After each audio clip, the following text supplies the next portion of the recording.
সুপ্রিয় ছাদ কৃষি আঙ্গুরপ্রেমী বন্ধুরা, আজকে আপনাদের একটি নতুন জাতের সম্ভাবনা দেখাবো। সেটির নাম হচ্ছে ক্রিমসন। এই ক্রিমসন জাতটিতে দেখুন কত বড় বড় থোকা, বেশ সেট হয়েছে আঙ্গুরগুলো। এখানে দুটি বেশ বড় থোকা সেট হয়েছে, এখানেও দুটি বড় বড় থোকা সেট হচ্ছে। ফুল ফুটতে শুরু করেছে এবং হয়তো 2-4 দিনের মধ্যে ওইরকম ফল হবে। এই হয়েছে। আবার এই নিচেও দেখুন আছে বেশ।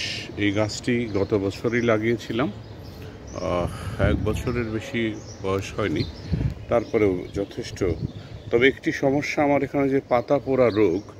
আমি অনেক রকমের ট্রিটমেন্টস করেও, যেমন ফাঙ্গিসাইড, তারপরে মাকড়নাশক, এই সমস্ত দিয়েও আমি এই পাতা পোড়া রোগটাকে দমন করতে পারিনি, যে কারণে অনেক সম্ভাবনা এই গাছটির মধ্যে। দেখুন এই যে এই পাশেও ধরেছে, এই পাশেও বেশ কয়েকটি থোকা।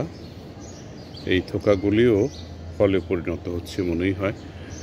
তো আমার মনে হয় যে এই আরেকটি থোকা, আমার মনে হয় যে ছাদ কৃষিতে ক্রিমসন জাতটি একটা সম্ভাবনাময় জাত। এই বছর পরীক্ষামূলকভাবে যতটুকু ধরেছে, সামনের বছর এটাকে সুন্দর সুন্দর ডাল তৈরি করে তখন হয়তো দেখা যাবে যে এর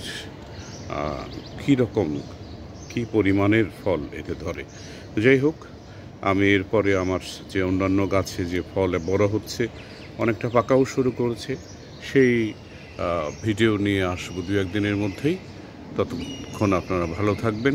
অনেক অনেক ধন্যবাদ।